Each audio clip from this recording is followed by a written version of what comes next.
ఇతనేమో ఒక్కసారి కూడా గెలవకుండానే మంత్రయ్యాడు.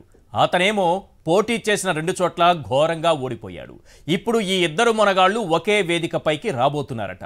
ప్రత్యర్థులకు భయం పుట్టిస్తారట. ఏం పుట్టిస్తారో ఏమో గాని రాలేది మాత్రం బూడిదే అన్నది ప్రత్యర్థుల మాట. ఇక్కడ పాయింట్ అది కాదు. లోకేష్ సభకు పవన్ రావడం లేదని అచ్చెన్నాయుడు అనడమేంటి? లోక్సభ ఎన్నికల్లో జనసేనతో పొత్తు ఉండదని కిషన్ రెడ్డి అనడమేంటి? చంద్రబాబు ఉరుకులు పరుగులు పెట్టి పవన్ కళ్యాణ్ ఇంటికి వెళ్లడమేంటి? అక్కడ జరిగిన చర్చల సారాంశమేంటి? ఇక్కడే ఉంది మతలబు. ఓ మెట్టు దిగి పవన్ కళ్యాణ్ ఇంటి మెట్టు ఎక్కడం వెనుక కాపు ఓట్లపై గురి పెట్టొచ్చని బాబు కరకట్ట కంత్రి ప్లాన్ వేశాడట. 2 టాస్కులను కూడా పవన్ ముందు ఉంచాడట. ఈ టాస్కులు పూర్తి చేయాలంటే తూకం సరిగ్గా ఉండాల్సిందే. కొంచెం అటు ఇటు తూకంలో ఏమాత్రం తేడా ఉండకూడదని పవన్ షరతు పెట్టాడట. ఇక్కడ అది కాదు మ్యాటర్. కుడికాలు ముందు పెట్టి పవన్ కళ్యాణ్ ఇంట్లోకి బాబు వెళితే కాపులు కరిగి ఐసైపోతారా ఏంటి? రంగాను హత్య చేయించిందెవరో కాపులకు తెలియని విషయమా? ముద్రగడ కుటుంబాన్ని జుట్టు పట్టి రోడ్డుపైకి లాగి లాఠీలతో కొట్టి హింసించిందెవరో కాపులకు తెలియని విషయమా? అమాయకులైన కాపు యువకులపై అక్రమ కేసులు పెట్టి వారి జీవితాలను జైలు పాలు చేసిందెవరో కాపులకు తెలియని విషయమా? మిమ్మల్ని బీసీలలో చేరుస్తానని ఓట్లేయించుకుని మోసం చేసిందెవరో కాపులకు తెలియని విషయమా? ఇక్కడ అసలు పాయింట్ ఏంటంటే అట్టర్ ఫ్లాప్ అయిన లోకేష్ యాత్ర ముగింపు సభకు పవన్ వస్తే ఏంటి, రాకపోతే ఏంటి? మిగిలేది బూడిదే కదా. ఇదే ఇప్పుడు పబ్లిక్గా మాట్లాడుకుంటున్న విషయం. అంతేనా? బాబు గారికి, ఆయన సొంత పుత్రుడికి, దత్తపుత్రుడికి ఓ 10 ప్రశ్నలు వేస్తున్నారు. అవేంటో ఒక్కసారి మనం స్క్రీన్ పైన చూద్దాం. క్వశ్చన్ నెంబర్ 1, లోకేష్ యాత్ర ముగింపు సభకు పవన్ రావడం లేదని అచ్చెన్నాయుడు ఎందుకన్నారు? క్వశ్చన్ నెంబర్ 2, 24 గంటలు కూడా గడవక ముందే పవన్ కళ్యాణ్ హాజరవుతారని జనసేన ఎందుకన్నట్టు? క్వశ్చన్ నెంబర్ 3, పవన్ ఇంటి గడప బాబు తొక్కగానే సీన్ ఒక్కసారిగా మారడంలో మతలబేంటి? క్వశ్చన్ నెంబర్ 4, లోక్సభ ఎన్నికల్లో జనసేనతో పొత్తు ఉండదని కిషన్ రెడ్డి అనగానే బాబు ఎందుకు పరుగులు పెట్టారు? క్వశ్చన్ నెంబర్ 5, సభకు హాజరు కావాలి, బీజేపీతో పొత్తు ఖరారు చేయాలి, పవన్ ముందున్న టాస్క్ ఇదేనా? క్వశ్చన్ నెంబర్ 6, బాబు పవన్ భేటీలో జరిగిన చర్చ ఏంటి? ఫైనల్గా తూగిన రెమ్యునరేషన్ ఎంత? క్వశ్చన్ నెంబర్ 7, బాబు ఓ మెట్టు దిగి పవన్ ఇంటి మెట్టు ఎక్కడం వెనుక కాపుల ఓట్లపై గురిపెట్టే ప్లాన్ వేశారా? క్వశ్చన్ నెంబర్ 8, జన సమీకరణకు పవన్ కళ్యాణ్ ఉపయోగపడతాడని లోకేష్ తన తండ్రికి చెప్పాడా? క్వశ్చన్ నెంబర్ 9, లోకేష్ యాత్ర ముగింపు సభకు పవన్ రావడం టీడీపీలోని ఓ వర్గానికి అస్సలు ఇష్టం లేదా? క్వశ్చన్ నెంబర్ 10, ఫ్లాప్ యాత్రకు పవన్ రాకతో వచ్చేదేంటి, పోయేదేంటి? మొత్తానికి రాలేడిది బూడిదేనా? ఈ 10 ప్రశ్నలు ప్రజలు సంధిస్తున్నారు చంద్రబాబు, లోకేష్, పవన్ కళ్యాణ్కి. ఈ అంశాలపైనే మనం చర్చించబోతున్నాం. చర్చలో పాల్గొంటున్నారు విజయబాబు గారు, అధికార భాషా సంఘం అధ్యక్షులు, అలాగే చందు సాంబశివరావు గారు, ఏపీ బీజేపీ వైస్ ప్రెసిడెంట్, మనకు లైవ్లో అందుబాటులో ఉన్నారు. మరి కాసేపట్లో మనతో పాటు జాయిన్ అవుతారు కొండా రాజీవ్ గాంధీ గారు. రైట్, విజయబాబు గారు, ఈ యాత్ర గురించి ముందుగా మాట్లాడుకుని, యాత్రకి పవన్ కళ్యాణ్ రానడం, మళ్ళీ వస్తానడం, రాను అంటూనే చిన్నది అనేదో పాట ఉంది, ఆ పాట గుర్తొచ్చేలా చేయటం, ఇది దీనికంటే ముందు అసలు ఈ యాత్ర వల్ల ఉపయోగం ఏంటి? ఈ యాత్రతో ప్రయోజనం ఏంటి? అసలు ఈయన చేసిన యాత్ర అనేది ఒక క్రెడిబిలిటీ ఉందా దీనికి? అసలు ఈ యాత్రను చేస్తున్న సమయంలో, పూర్తయిన సందర్భంలో, ఇప్పుడు ఈ సాయంత్రం ఏదో పూర్తయిపోతుందంట, రేపు ఎల్లుండో దానిపైన ఒక సభ కూడా పెట్టుకుంటున్నారు. అయితే ఇన్ని రోజులు చేసినటువంటి పాదయాత్ర పైన ఏం సాధించాడు? దీని నుంచి తన తండ్రికి ఏం చెప్పబోతున్నారు? ప్రజల నుంచి ఇది తీసుకున్నా నేను, ఈ ప్రజలకు, ఈ వర్గాలకి కష్టం ఉందనో, ఈ వర్గానికి ఈ మేలు చేయాలనో, దీనిపైన తనకి ఇలాంటి వ్యూహం ఉందనో, దీనిపైన ఇలాంటి ప్రణాళిక ఉందనో, ఇలాంటి లేకపోతే హామీలు ఇవ్వాలనో ఏమన్నా చెబుతారంటే అది కాదట. ఆయన ఇన్ని రోజులు చేసినటువంటి పాదయాత్రతో ఏం సాధించారు, తండ్రికి ఏం గిఫ్ట్ ఇవ్వబోతున్నారనేది ఆయనే చెప్పినటువంటి ఆయన మాటల్ని విన్న తర్వాత మీరు విశ్లేషించండి సార్. ఒక్కసారి లోకేష్ బయట ప్లే చేయండి ప్లీజ్. 20వ తారీఖు బాబు గారికి ఏమి ఇవ్వబోతున్నాను తెలుసా? బాబు గారికి 20వ తారీఖు నేను ఏమి ఇస్తున్నాను అనుకుంటున్నారు? ఏం గిఫ్ట్? నీకేం తెలుసా బా? నీకు చెప్పలేదు భరత్. తోడల్లుడికి అన్ని తెలుసు అనుకుంటున్నాడు. చెప్పండి. నో ఎర్ర బుక్కు ఊరూరు పబ్లిక్ మీటింగ్ లో ఎర్ర బుక్ చూపించాను. ఆ ఎర్ర బుక్ మన బాబు గారికి ఇస్తానని సభాముఖంగా హామీ ఇస్తున్నా. ఇది అసలు విషయం. సార్ విజయబాబు గారు, ఇన్ని రోజులు పాదయాత్ర చేసి తన తండ్రికి గిఫ్ట్గా ఆయన ప్రజల నుంచి సేకరించిన సమాచారాన్ని ఏదన్నా ఇస్తారేమో, వాళ్ళకి మేలు చేసేలా ఉంటుందేమో అనుకుంటే ఒక ఎర్ర బుక్ తయారు చేశాడట. ఆ ఎర్ర బుక్లో కొన్ని పేర్లు ఉన్నాయట, ఆ లిస్ట్ ఇస్తాడట. దానికోసం యాత్ర చేసినట్టుగా కనిపిస్తోంది ఫైనల్గా. మరి చూడండి, ఇప్పుడు మీకు దీనివల్ల ఏం ప్రయోజనం అంటారేంటి? మీరు అక్కడ ఆడియన్స్ చూశారు, వాళ్ళు నవ్వుతున్నారు, మీరు నవ్వుతున్నారు. ఆంధ్రప్రదేశ్ లో రాజకీయాలు విపరీతమైనటువంటి ఎంతసేపు అంత సీరియస్ గా సాగాల్సిన అవసరం ఏముందండి? కాస్త వినోదం కూడా అవసరం కదా. అందుకని పాదయాత్ర ద్వారా ఏం సాధించారు అని అంటే, తీవ్ర ఉద్రిక్తతలతో ఒక పరస్పరం ఒకళ్ళనొకళ్ళు నిందించుకుంటూ, తర్వాత వాళ్ళ తైనాతి మీడియా లేనిపోని అవాకులు చెవాకులు సృష్టించినటువంటి దీంట్లో ఈయన పాదయాత్ర అనేటువంటిది కాస్త హాయిగా ఒక ఉల్లాసం, అంటే వేసవి కాలంలో తీవ్ర ఉక్కపోత తర్వాత చిరుజల్లులు పడితే ఎలా ఉంటుందో అలాంటి రాజకీయ హాస్యాన్ని కావలసినంత పుష్కలంగా పండించాడు ఆయన. చూడండి, చివరిగా కూడా వాళ్ళకి పిసి పెడుతున్నాడు. పిసి పెట్టి ఏంటి అని అంటే, ఎర్ర బుక్ అనగానే వాళ్ళంతా గొల్లు నవ్వుతున్నారు. అంటే దానికి ఒక ఇండైరెక్ట్ సౌండ్ వెళ్ళిపోయింది, అది ఎర్ర బుక్క వెర్రి బుక్క అనేది. కాబట్టి ఇంతటి హాస్యాన్ని పండించినటువంటి హాస్య నటుడు దీనికి ఇంకొక అదనపు ఆకర్షణ ఏంటంటే, నిజంగానే అది కరెక్ట్ కాంబినేషన్ అండి. కారణం ఏంటంటే, ఒక్కడే పాపం ఒంటరిగా ఇంతవరకు హాస్యాన్ని పండిస్తూ తిరిగాడు. ఈ జనరేషన్ కి తెలియదేమో కానీ మనం కూడా చూసాం మూకీ చిత్రాలు, బ్లాక్ అండ్ వైట్ మూకీ చిత్రాల్లో Stan Laurel and Oliver Hardy అని, సింపుల్ గా లారెల్ అండ్ హార్డీ అంటారు వాళ్ళని. ఈ లారెల్ అండ్ హార్డీ ఎగ్జాక్ట్లీ వాళ్ళు ఎంత హాస్యాన్ని పండించారండి. ఇప్పుడు వీళ్ళ పర్సనాలిటీస్ కూడా చూసుకుంటే, రేపు పవన్ కళ్యాణ్ వెళ్ళినప్పుడు మళ్ళీ ఆంధ్రప్రదేశ్ రాజకీయాల్లో తెలుగునాట ఒక లారెల్ అండ్ హార్డీ లాంటి జంటని మళ్ళీ మనం చూడబోతున్నాం అనేది నాకైతే అనిపిస్తుంది. కాబట్టి ఎంత హాస్యాన్ని కూడా వీళ్ళు అయితే అవి మూకీ చిత్రాలు, వీళ్ళు మాట్లాడేమో బూతులు మాట్లాడతారు కాబట్టి రాజకీయ బూతులు. వీళ్ళ యొక్క కాంబినేషన్ ని బూత్ కాంబినేషన్ కింద మనం చూసుకోవచ్చు. కానీ మొత్తంగా అయితే కావలసినంత హాస్యాన్ని మాత్రం వాళ్ళు అందించగలరని చెప్పి నేనైతే అనుకుంటున్నాను. ఇప్పుడు ఈయన రాననడం మళ్ళీ వస్తాననడం ఏంటి సార్? ఈ మతలబ్ ఏమన్నా ఏం అర్థం అవుతుంది? దానికి సంబంధించి నాకున్నటువంటి విశ్వసనీయ సమాచారం ఏమిటి అన్నట్లయితే, అది కూడా తెలుగుదేశం పార్టీలో అంతర్గతంగా ఒక సర్క్యులేట్ అవుతున్నటువంటి వార్త.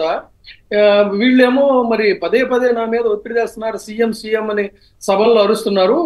అందుకని ఒక పని చేయండి, నాకు ఒక సంవత్సరం సీఎం గా అవకాశం ఇస్తానని చెప్పండి, చెప్తే బాగుంటుంది. అప్పుడు మనకి ఇంకో కొంచెం కనెక్ట్ అవుతారని అంటే, అది రాంగ్ మెసేజ్ వెళ్తుంది, అట్లా వద్దు అని చెప్పని అన్నాడు. దాంతో అట్లయితే నేను రావడం కుదరదు, మిగతా విషయాలు మన కంటిన్యూషన్ ఉంటుంది కానీ ఈ సభలు పాలు పంచుకోవడం అనేది సాధ్యం కాదని అన్నప్పుడు అచ్చెన్నాయుడు గారు ఏం చేశారంటే, దాన్ని ఆయనకి పాపం తొందరపాటు ఎక్కువ కదా, పార్టీ లేదో ఇంకేదో బూతులు కూడా తిడతాడు కదా అవసరం అయితే వాళ్ళ పార్టీని. ఆ రకంగా గమనం తొందరపడి నోరు జారిన తర్వాత ఈ పరిస్థితి మళ్ళీ చేయి దాటేటట్టు ఉందని మీకు గతంలో గుర్తుందో లేదో, అంతా పవన్ కళ్యాణ్ తన మద్దతు కోసం అంతా సెట్ చేసుకున్న తర్వాత ఇదే లోకేష్ ఏం చేశాడంటే, ఏదో ఫిగర్ ఒక డిమాండ్ ఒక ఫిగర్ కి సంబంధించి అంతా మరి అది ఇదని ఏదో నోరు జారితే, అది వాళ్ళ అంతఃపురంలో ఉన్నటువంటి పని వాళ్ళ ద్వారా సిబ్బంది ద్వారా ఇది డైరెక్ట్ గా ఇతనికి చేరింది పవన్ కళ్యాణ్కి. దాంతో ఏం చేశాడు, చెలరేగిపోయి అప్పటి వరకు కూడా వాళ్ళకి పాజిటివ్ గా ఉన్నాడు మీటింగ్ పెట్టి చడామడా ఇచ్చాడు తెలుగుదేశం పార్టీని. ఇది చాలా మంది గుర్తుండేది. జనాలు కూడా స్టన్ అయిపోయారు, ఇదేంటి నిన్నటిదాకా పాజిటివ్ గా మాట్లాడుతున్నాడు, ఇంత భయంకరంగా మాట్లాడుతున్నాడని. కొంతమంది ఇప్పుడు మీరు చెప్పిన కాపు సామాజిక వర్గం అనేటువంటి వాళ్ళు ఆనందించారు కూడా ఆ సందర్భంలో.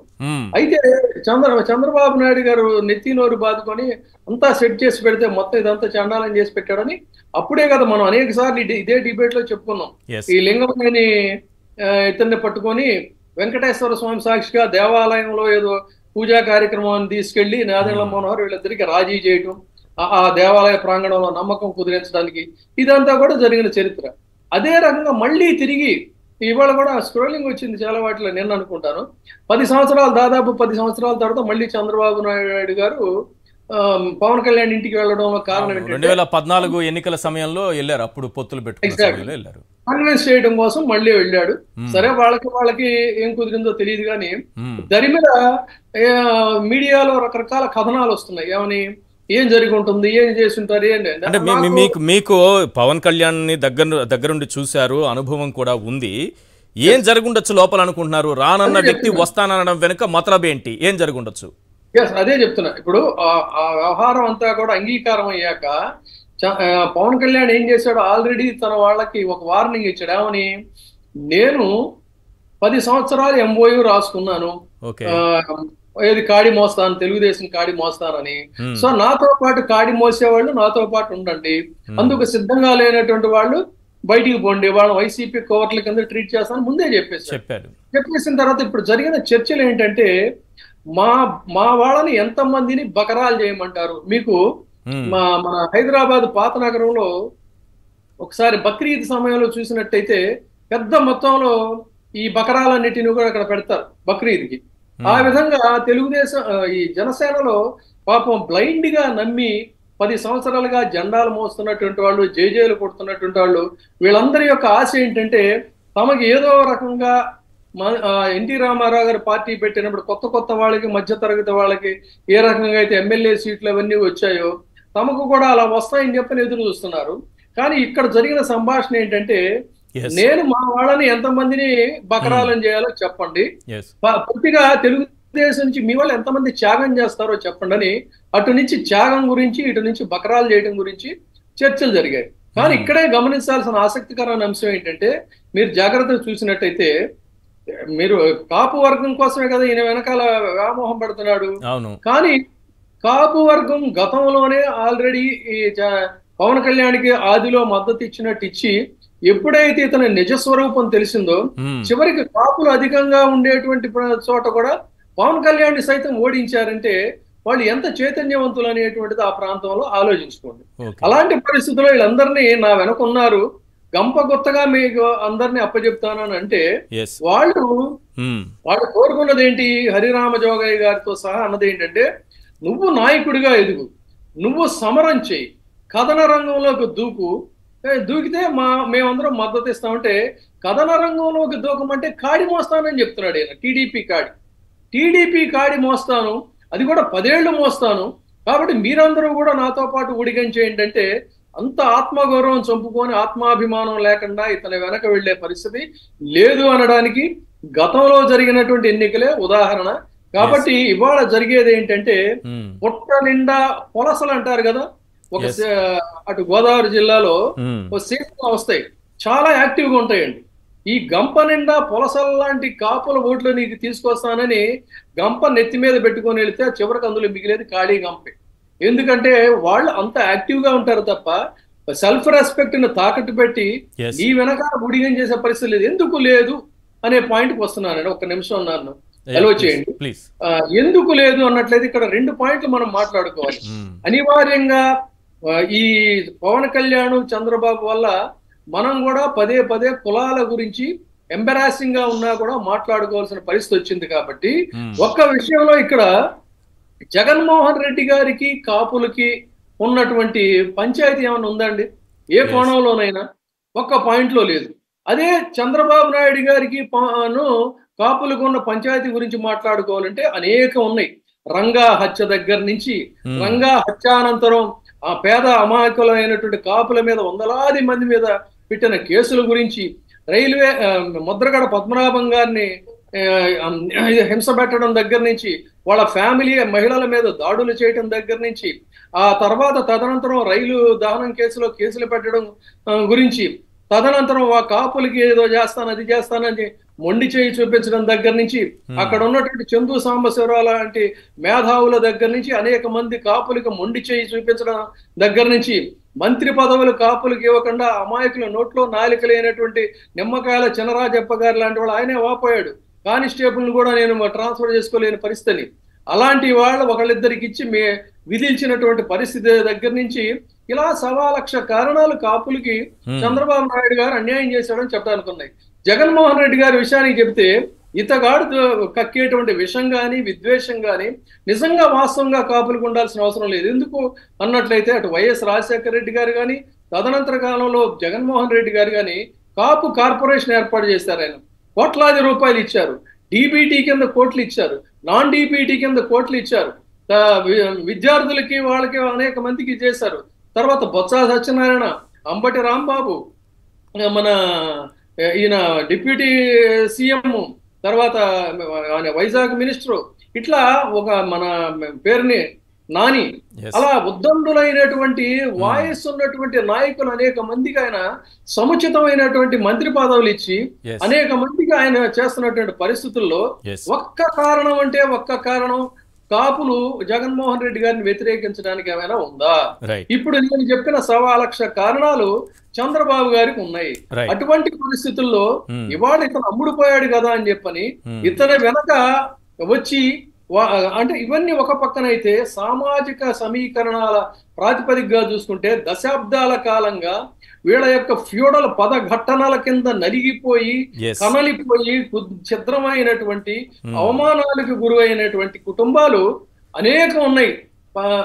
వాళ్ళ అలాంటివన్నీ కూడా మర్చిపోయి ఇవాళ ఈ సోకాల్డ్ నిలకడలేనటువంటి పవన్ కళ్యాణ్ అనేటువంటి వ్యక్తి వచ్చాడు, పిలిపిచ్చాడు కాబట్టి గంప కొత్తగా మనం అందరం కూడా మన సెల్ఫ్ రెస్పెక్ట్ అని మన ఓట్లని అన్నిటినీ కూడా చంద్రబాబు గారి పాదాల దగ్గర పెట్టి ఆయనకు నమస్కరిద్దామంటే వాళ్ళు సిద్ధంగా ఉంటారా? ఒక్కసారి ఆలోచించండి మీరు. నేను చెప్పిన దాంట్లో ఏమైనా తప్పు ఉందా చెప్పండి. ఇటు చూసుకున్నా కూడా రైట్. ఒకసారి కొండా రాజీవ్ గాంధీతో మాట్లాడదాం. కొండా రాజీవ్ గాంధీ గారు, ఈ పాదయాత్ర, లోకేష్ పాదయాత్ర ముగింపు ఇవాళ జరిగింది కదా, ఆల్మోస్ట్ అయిపోవచ్చింది, ముగింపు జరిగిపోయి ఉంటుంది. ఇక్కడ ఈరోజు ఒక్కరోజుది నేను, మీరు వైజాగ్ కాబట్టి చెప్పండి, ఈరోజు ఆయన యువగళం యాత్రకు సంబంధించినటువంటి వివరాలు, ఈరోజు నడిచేటటువంటి ఏ ఏ ప్రాంతాలకు వెళ్తారనేది అర్థం కాని విషయం ఏంటంటే, ఒక ఎగ్జాంపుల్ ఇక్కడ కనిపిస్తోంది. 10 గంటలకు దుర్గానగర్ బస్టాప్ వద్ద పద్మశాలి సామాజిక వర్గీయులతో భేటీ, 10:15కి వై జంక్షన్లో యువనేతతో కలిసి శ్రామికుల అడుగులు. అంటే 15 నిమిషాలు. వాళ్ళతో ఎంతసేపు మాట్లాడతారో తెలియదు, మళ్ళీ అక్కడి నుంచి ఇక్కడికి ఎంతసేపు నడవడానికి టైం పడుతుందో నాకు అర్థం కాలేదు.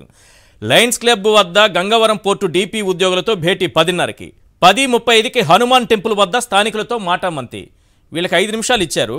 10:30 నుంచి 35కి మళ్ళీ వేరే ప్రోగ్రాం ఉంది. 35 తర్వాత చూడండి 10:40కి జగ్ జంక్షన్ వద్ద 2 వీలర్ మెకానిక్లతో సమావేశం. వీళ్ళకి కూడా 5 నిమిషాలే. 5 నిమిషాల్లో భేటీ జరగడం ఒకటి, 5 నిమిషాల్లో వాళ్ళతో ఏమన్నా మాట్లాడతారంటే 5 నిమిషాలు మాట్లాడితే అక్కడి నుంచి ఇక్కడికి జర్నీ చేయలేరు. ఇక అక్కడి నుంచి ఇక్కడికి నడిచి వచ్చారనుకోండి, వాళ్ళతో మాట్లాడలేరు. నడిస్తే మాట్లాడలేరు, మాట్లాడితే నడవలేరు. ఎలా సాధ్యం ఇది? అన్నీ 5 నిమిషాలు ప్రోగ్రాంలే. 11:05కి ఎస్ఎఫ్ఎస్ స్కూలు వద్ద హమాలీ వర్కర్లతో సమావేశం. 11:15కి హనుమాన్ కమ్యూనిటీ వద్ద జంగమ సామాజిక వర్గీయులతో భేటీ. 11:20కి వెంటనే 5 నిమిషాల్లోనే వంటిల్లు జంక్షన్ వద్ద ఆటో డ్రైవర్లతో సమావేశం. ఇక్కడ బాగా గ్యాప్ వచ్చిన సమయం ఏదంటే, బాగా వినండి, ఇది వినాలి అందరూ. 1:15 వడ్లమూడి జంక్షన్లో భోజన విరామం. 4 గంటలకు మళ్ళీ వడ్లమూడి జంక్షన్ వద్ద నుంచి పాదయాత్ర కొనసాగింపు. భోజన విరామం 1:15 ఇస్తే మళ్ళీ 4 గంటలకి ఆ భోజన విరామంలో వాళ్ళతో వీళ్ళతో మాట్లాడతారట, అక్కడే కూర్చొని తింటూ. ఇక్కడ మాత్రమే 3 గంటల సమయం తీసుకుంది. ఏం సార్ ఇవి పక్కనే ఉన్నాయి, అతుక్కుని ఉన్నాయా? నాకు తెలియదు, మీరు అక్కడ లోకల్ కాబట్టి మీరే చెప్పాలి. ఒకదానికొకటి డిస్టెన్స్ నడవడానికి 5 నిమిషాలు పడుతుంది అనుకోండి, పోనీ 5 నిమిషాలు పట్టే సమయం దూరంలోనే వేరే ప్రోగ్రాం పెట్టుకున్నారు, వేరే వాళ్ళతో సమయం. కానీ ఇక్కడ నుంచి అక్కడికి వెళ్ళాలి కదా, 5 నిమిషాలు నడవాలిగా. నడిచేటప్పటికీ ఆ సమయం అయిపోతుంది, మళ్ళీ వాళ్ళతో ఎప్పుడు మాట్లాడతారు? అసలు ఏంటి గందరగోళం?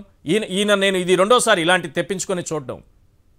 నిజంగానే ఈ ప్రోగ్రాం అంతా నిజంగా నడుస్తున్నారా, ఇలా జరుగుతోందా, రాత్రికి రాత్రి నియోజకవర్గాలు జంప్ అయిపోతున్నారనేటటువంటి కామెంట్లు కూడా ఉన్నాయి. సార్ ఒకసారి ఈశ్వర్ గారు, మీకు మీతో పాటు పాల్గొన్న ప్యానలిస్టులకి, అదే సాక్షి న్యూస్ ఛానల్ వీక్షకులు అందరూ కూడా నా హృదయపూర్వక నమస్కారాలు. Good evening one and all. నేను ఏదైతే చెప్దాం అనుకున్నానో యాదృచ్ఛికంగా మీరు అదే ప్రశ్నలు లేవనెత్తారు. నేను విశాఖపట్నం అండి సార్, ఉత్తరాంధ్ర నా ప్రాంతం. ఉభయ గోదావరి జిల్లాల వరకు అంటే నాకు తెలియదు, కానీ ఉత్తరాంధ్ర వరకు కూడా ఏదైనా నేను చెప్పగలను అని నాకు మా ప్రాంతం గురించి నాకు మాకు తెలుసు. మరి ముఖ్యంగా మా విశాఖ జిల్లా ఆయన చూస్తే 13వ తారీఖున పైక్రోపేట వచ్చాడు సార్. మీరు అంత పెద్ద అంటే మీరు పిన్ పాయింటెడ్ గా చెప్పారు, నేను పిన్ పాయింట్ గా కాకుండా ఎలాబరేటెడ్ గా సార్ పండితులకైనా పామర్లకైనా అర్థమైపోతుంది, విశాఖపట్నం ఉన్న వాళ్ళు ఎవరికైనా. 13వ తారీఖున మహానుభావుడు పైక్రోపేట వచ్చాడండి. తర్వాత 16వ తారీఖు మునగపాక యలమంచిలోకి ఎంటర్ అయ్యాడు. ఓకే. మునగపాక యలమంచిలో 16వ తారీఖు ఎంటర్ అయిన మనిషి 17వ తారీఖున సబ్బవరం దాటేశాడు. 18 పొద్దునకి 20 గాజువాకు వచ్చాడు. రేపు ఉంటదట భోగాపురం 20వ తారీఖు వెళ్ళిపోతాడట. సార్ నిజం చెప్తున్నాను, 2 రోజుల్లో అంటే 18వ తారీఖు గాజువాక ఎంటర్ అయ్యి 19వ తారీఖు సాయంకాలం కల్లానో 20వ తారీఖు పొద్దున కల్లానో భోగాపురం వెళ్ళిపోవాలి అంటే పాదయాత్ర చేస్తే భూప్రపంచం మీద ఏ మనిషి వెళ్ళలేడు సార్. ఐదర్ రెండే విషయాలు, నారా లోకేష్ కాళ్ళకి స్కేటింగ్ బూట్లన్నా వేసుకోవాలి, లేదా టీవీల కంట పడకుండా రాత్రి కార్లు ఎక్కి తిరిగేయాలి. అంతే తప్ప మనిషి అన్న వాడు ఎవ్వడూ కూడా ఇంత ఎక్కువ దూరాన్ని ఇంత తక్కువ సమయంలో దాటడం అనేటువంటిది అసంభవం. I'm again on my words. మనిషి అనేవాడు ఇది చేయలేడు. జగన్మోహన్ రెడ్డి గారు ఉదాహరణకి, ఇదే జగన్మోహన్ రెడ్డి గారు ఉత్తరాంధ్రలో కూడా పర్యటించారు, పాదయాత్ర చేశాడు సార్. ఒక్కో నియోజకవర్గంలో దాదాపు 5 పైన కిలోమీటర్లు తిరిగాడు జగన్మోహన్ రెడ్డి గారు. ఈవెన్ అర్బన్ లో కూడా, ఎక్సెప్ట్ విశాఖ దక్షిణ నియోజకవర్గానికి మాత్రం కిలోమీటర్ కేటాయించారు కానీ విశాఖ ఈస్ట్ కానీ పశ్చిమ కానీ ప్రతి నియోజకవర్గం కూడా 5 కిలోమీటర్ల రేడియస్ వచ్చేలాగా ప్లాన్ చేసుకున్నాం. ఇక్కడ పాదయాత్ర ఎందుకు చేస్తున్నాడు? ఆయన నడుచుకుని వాకింగ్ వెళ్ళిపోతున్నాడా? పాదయాత్ర డైటింగ్ యాత్ర? నిజంగా ప్రజల కష్టాలు తెలుసుకోవాలనుకునేవాడు, తన భోజనానికి 3 గంటల సేపు సమయం ఇచ్చుకున్నటువంటి వ్యక్తి, తన రెస్ట్ కి 3 గంటలు సమయం ఇచ్చుకున్న వ్యక్తి ప్రజల కష్టాలు వినడానికి 10 నిమిషాలు ఎక్కడ ఇవ్వడా? 5 నిమిషాలు ఇదేంటి సార్? ఇది ఇంకో విషయం సార్. ఇక్కడ మీరు చెప్పండి, ఇక్కడ దుర్గానగర్ బస్ స్టాప్ వద్ద పద్మశాలి, నెక్స్ట్ 15 నిమిషాల్లోని వై జంక్షన్ లో యువనేతతో కలిసి శ్రామిక అడుగులు, 10:30కి లయన్స్ క్లబ్, 10:35కి హనుమాన్ టెంపుల్, 10:40కి జగ్ జంక్షన్, 10:45కి కెనరా బ్యాంకు, 10:50కి చిన్నగంట్యాడలో యువనేత కలిసి రైతుల అడుగులు. అన్ని 5 నిమిషాలు. ఎంత పడుతుంది సార్ డిస్టెన్స్ ఒకదానికి ఒకటి? చాలా సార్. ఒకదాని నుంచి చూడడానికి వెళ్ళాలంటే మినిమం 1.5 నిమిషాలు పడుతుంది సార్. ఆటోలో సార్ మామూలుగా చెప్తున్నా, మామూలుగా ఆర్టీసీ బస్సులో వెళ్ళాలంటేనే టైం పడుతుంది, మనం నడుచుకెళ్ళాలంటే ఇంకా టైం పడుతుంది. పాదయాత్రలో ఇటు దండలు వేసేసిన వాళ్ళు పక్క, ఫోటోలకు ఫోజులు ఇచ్చిన వాళ్ళు పక్క, ఈయన మాట మంచి ఇంకో పక్క, ప్రజల సమస్యలు చూడడం ఇంకో పక్క, ఇవన్నీ చేసేదానికి ఈయన ఓం బూంబూస్ మంత్రం అయితే అయిపోద్దండి ఇదంతానే. కేవలం సార్ ఇక్కడ ఇంకో విషయం మీరు గమనించండి, తెలుగుదేశం పార్టీకి ప్రజలు ఎక్కడ రావట్లేదు సార్. ప్రజలు ఎక్కడ రావట్లేదు. ఉదాహరణకు వాళ్ళు చంద్రబాబు నాయుడు గారు జైల్లో ఉన్నప్పుడు కూడా నిరసనలు చేయాలని ప్లాన్ చేసుకుంటే ఎక్కడ స్పందన కరువైంది. స్పందన కరువైతే ఏంటండి, రోడ్డు మీద లైట్లు ఆపుకోవాలి. ఏది 7 గంటల నుండి 7 గంటల 5 నిమిషాలు. ఈ 5 నిమిషాల పాటు నిరసన లేదో ఎవరికి అర్థం కాదు. 300 సెకండ్లతో నిరసన, దానికి మళ్ళీ నిరసన పేరు దిక్కుమాలది. అదే విధంగా రాత్రి 7 గంటల నుండి 7 గంటల 5 నిమిషాల మధ్యలో ట్రాఫిక్ లో ఉన్నాడు హారన్ కొట్టాలి. ట్రాఫిక్ లో ఉన్నాడు హారన్ కొట్టకపోతే పక్కన నన్ను కొడతాడా? అంటే వీళ్ళ చేసే పాదయాత్రలు గాని, వీళ్ళ చేసే నిరసనలు గాని ప్రజల నుండి స్పందన కరువై ప్రజలు పట్టించుకోకపోవటం వల్ల వెంటనే వెళ్ళిపోవడంలో భాగంగా ఆయన నడుచుకుని వెళ్తున్నాడు తప్పితే దీనికి పాదయాత్ర అనే పేరు కూడా దండగా, దీనికి డైటింగ్ యాత్ర అని పెట్టుకుంటే మంచి తప్పు కాదు. ఈ పవన్ కళ్యాణ్ గురించి చెప్పండి. ఆయన రానని మొండికేయడము, తర్వాత వస్తానడం. సార్ పవన్ కళ్యాణ్ గారి గురించి కూడా చెప్తున్నా. ఇందాక విజయబాబు గారి మాటలు కూడా నేను లేట్ గా జాయిన్ అయినప్పటికీ విన్నాను. నేను అదే సామాజిక వర్గానికి చెందిన బీసీ తూర్పుకాపు సామాజిక వర్గానికి చెందిన వ్యక్తిని. పవన్ కళ్యాణ్ ఒకడు జగన్మోహన్ రెడ్డి గారిని వ్యతిరేకించారనో ద్వేషించారనో, జాతి మొత్తం జగన్మోహన్ రెడ్డి గారిని ద్వేషించాలని రూల్ ఏం లేదు. పవన్ కళ్యాణ్ ఒక్కడే చంద్రబాబు నాయుడికి బానిసలా బతుకుతున్నాడు తప్పితే మిగతా కాపు సామాజిక వర్గం అంతా కూడా ఆత్మాభిమానంతో ఆత్మ గౌరవంతో బతుకుతున్నారు. పవన్ కళ్యాణ్ అనే వ్యక్తి మా సామాజిక వర్గంలో పుట్టినందుకు, మా సామాజిక వర్గంలో ముఖ్యమంత్రి పీఠం అనేటువంటిది ఒక కలగా ఎప్పటి నుండో ఎన్నేళ్ళ బట్టి ఉంది. దాన్ని ఎవరు డినై చేయట్లేదు. ఒక వంగవీటి మోహన్ రంగా గారు, ఒక చిరంజీవి గారు, ఒక దాసరి నారాయణరావు గారు, లేదా ముద్రగడ గారు, లేదంటే ఒక మిర్యాల వెంకటరావు గారు, ఇలాంటి పెద్దలు ఎంతో మంది మా జాతిలో ఉన్నారు. అయితే పవన్ కళ్యాణ్ అనేవాడు ఇంకా కాపు జాతికి ఆఫ్టర్ ఆప్షన్ అనేటువంటి దాన్ని జనసేన ఆది రోజుల్లో కొంత ఇంజెక్ట్ చేయగలిగింది సామాజిక వర్గం అంతర్వర్గంగా. ఎందుకు పవన్ కళ్యాణ్ తర్వాత మళ్ళీ అంత చరిష్మా లీడర్ లేడు, మనం పవన్ కాపాడుకోవాలని అనుకున్నారు. కానీ ఇక్కడ వచ్చినటువంటి ఇబ్బంది అలా ఏమిటంటే, పవన్ రాజ్యాలు ఏలాలని కాపులు అనుకుంటే పవన్ మాత్రం చంద్రబాబు రాళ్లు మోస్తానంటున్నాడు. దాన్ని కాపు సామాజిక వర్గం ఎవరు అంగీకరించే పరిస్థితి లేదు. మూడో విషయం, ఏదైతే చంద్రబాబు నాయుడు నిన్న పవన్ కళ్యాణ్ దగ్గరికి వెళ్ళాడో కారణం ఏమిటి అంటే, ఒకటి పవన్ కళ్యాణ్ వ్యక్తి ఈ లోకేష్ పాదయాత్రకు రానంటూ అన్నాడని, బొజ్జగించడానికి వెళ్ళాడని, దాంతో ప్యాకేజీలు సీట్లు చర్చలు జరిగినాయని ఒకటైతే, ఇంకొకటి చంద్రబాబు నాయుడు అనే వ్యక్తి అవసరం కోసం కాళ్ళు పట్టుకుంటాడు, అవసరం తీరిన తర్వాత అదే ఎడంకాలతో తంతాడు. నో డౌట్ 2014 ఎన్నికల్లో కాపుల ఓట్లు అవసరం కాబట్టి కాపుల్ని బీసీలుగా రిజర్వేషన్ లో చేస్తానని చెప్పిన పెద్ద మనిషి అధికారం వచ్చిన తర్వాత అదే కాపుల్ని పోలీసుల బూటకాలతో తన్నించిన వ్యక్తి. దీన్ని కాపు జాతి ఎవ్వరూ మర్చిపోరు. ఈ రోజు పవన్ కళ్యాణ్ దగ్గరికి వెళ్ళిపోయాడంటే పవన్ కళ్యాణ్ చంద్రబాబు బానిస కాబట్టి దత్తపుత్రుడు కాబట్టి యాక్టింగ్ కోసం కాపు లోట్ల కోసం వెళ్తే వెళ్ళుండొచ్చు. రైట్ అది తెలుసుకోలేనంత అమాయకులు అయితే కాపులో రాష్ట్ర ప్రజలు కారు. రైట్ ఇక మూడో అంశం, పవన్ కళ్యాణ్ అనే వ్యక్తి 2 సార్లు పోటీ చేసి ఓడిపోయాడు. కాదు సార్, 10 ఏళ్ళు పార్టీ రానని పెట్టి చెప్పిన ఏమీ వ్యక్తి ఎందుకు చేయలేనోడు. వస్తున్నట్టు ఏం జరిగిందని అనుకుంటున్నారు? ఇది రాను రాను అంటూనే ఈ సభకు వస్తానడంలో ఆంతర్యం ఏమై ఉంటుంది, ఏం జరుగుతుంది చర్చల్లోని? ఇప్పుడు ఇదంతా ఒక డ్రామా సార్. చంద్రబాబు నాయుడు డ్రామాలు చేయటంలో దిట్ట. పిలవగానే పవన్ కళ్యాణ్ వచ్చాడు అనుకోండి, మీరు నేను చర్చలో ఎందుకు మాట్లాడుకోం కదా, వద్దొద్దు అంటూనే ముందు లీకులు ఇస్తారు మీడియాకి. తర్వాత చంద్రబాబు నాయుడు వెళ్తాడు, తర్వాత పవన్ వెళ్తాడు. నా కోసం ఓ మెట్టు తగ్గాడు, మన జాతికి గౌరవం ఇచ్చాడు, చంద్రబాబు లాంటి పెద్దోడు పుడింగే మన దగ్గరికి వచ్చాడు కాబట్టి మనం పాత విషయాలు మర్చిపోవాలి. ఈ రకమైనటువంటి ఒక డెకరేషన్ పవన్ కళ్యాణ్ తో చేయించడానికి ఆడుతున్నటువంటి డ్రామా తప్పితే ఇంకొకటి కాదు. మీరు ఒక్కటి గమనించండి సార్, మీరు ఒక్కటి గమనించండి. చంద్రబాబు నాయుడు అనే వ్యక్తి జైల్లో చెప్పకూడదు తింటుంటే క్షణం ఆలస్యం చేయకుండా జైలు దగ్గరికి వెళ్ళి పొత్తులు ప్రకటించిన పవన్ కళ్యాణ్ లోకేష్ మీటింగ్ అంటే రాకుండా ఉండిపోతాడా? చెప్పండి. సింపుల్ లాజిక్ కదా. అంటే కేవలం ఒక డ్రామాలో భాగంగా ఇది జరిగింది. ఇంకో విషయం సార్, దాని వెనక ఏదో బలమైన కారణం ఉండొచ్చు. కొంతమంది విజయబాబు లాంటి వాళ్ళు చెప్పారు, టీడీపీలోనే కొన్ని వర్గాల నుంచి కొంత సమాచారం అందుతోంది, ఏదో మీకు ఇక్కడ 2 విషయాలు చెప్పాలి సార్. ఇప్పుడు పాదయాత్ర లోకేష్ సీనియర్ లీడర్ సమాచారాలు ఏమైనా ఉన్నాయేమో. చిన్న సబ్మిషన్ లోకేష్ చేస్తున్న పాదయాత్ర చూస్తున్నాం మా ప్రాంతంలో. పట్టుమని 100 మంది కూడా ఉండట్లేదండి. మరీ ఎటకారంగా, అంటే లోకేష్ మీద ఎంత కష్టం ఉందో తెలియదు తెలుగుదేశం వాళ్ళకి, కానీ లోకేష్ కొన్న ముద్దు పేరు ఈ రాష్ట్రంలో పప్పు అని. మా ప్రాంతానికి వస్తే ఆ పెందుతు నియోజకవర్గంలో పప్పులు దాంట్లో వేసారండి. మినపప్పు, కందిపప్పు, శనగపప్పు, ఆ పప్పు, ఈ పప్పు అని గన్నెపప్పు చెప్తే అన్ని పప్పులతో నా దండ వేసి పంపించారు. అయితే కించపరచాలని ఏం కాదు, ఏదో వెరైటీ కోసం వాళ్ళు చేశారు, మీలాంటి వాళ్ళకి వాళ్ళు చేసుకున్నారో ఇంకోటనే మనకు అనవసరం. వాళ్ళ అంతర్గతంగా ఏ విభేదాలు ఉన్నాయి నాకు మీకు తెలియదు కానీ, బట్ నేను చెప్తుంది ఒకటే, లోకేష్ కి జనం రావట్లేదు. రేపు మీటింగ్ అంటే కూడా జనం రారు కాబట్టి పవన్ కళ్యాణ్ అనే వ్యక్తిని చూడటానికి జనం వస్తారు కాబట్టి పవన్ కళ్యాణ్ కు వచ్చే జనాన్ని టీడీపీ బలంగా చూపించుకోవాలనేటువంటి ఒక ఉద్దేశంలో భాగంగానే చంద్రబాబు పవన్ బతిమలాడన్నా ఆ సభకు తీసుకెళ్ళడానికి ఇంటికి వెళ్ళుంటాడని చెప్పి నా ఉద్దేశం. 2 అంశాలు సార్. ఒకటి, లోకేష్ పాదయాత్ర ముగింపు. ఈ పాదయాత్ర వల్ల పార్టీకి కానీ, అతనికి కానీ, వ్యక్తిగతంగా అతనికి కానీ, లేకపోతే పార్టీకి కానీ, చంద్రబాబు నాయుడుకి కానీ ఏమన్నా ప్రయోజనం ఉందా? ఏంటి ఒక పాదయాత్ర ప్రయోజనం అనేది? సాధారణంగా ఏమి ఆశించి చేస్తారు? ఈ పాదయాత్ర ఎలా సాగింది? రెండోది, ఇద్దరి మధ్య పొత్తు ఉంది, కూర్చొని మాట్లాడుకుంటున్నారు, మేనిఫెస్టోలు తయారు చేస్తున్నారు, ఎప్పటికప్పుడు సమావేశం అవుతున్నారు. మళ్ళీ నేను రానని పవన్ కళ్యాణ్ అనడం, ఆ తర్వాత వెంటనే చంద్రబాబు ఇంటికి వెళ్ళడం, ఇప్పుడు వస్తానని ఆయన చెప్పటం, ఏంటి ఈ మతలబ్ ఏంటి?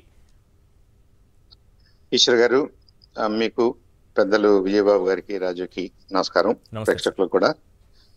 చాలా విషయాలు మీరు మాట్లాడేశారు ఆల్రెడీ. పబ్లిక్ లో నలుగుతున్న సమస్యలు, వాటికి సంబంధించిన ఆన్సర్స్ అన్ని కూడా వచ్చేసినాయి. ప్రత్యేకంగా నేను చెప్పడానికి మిగలేదు.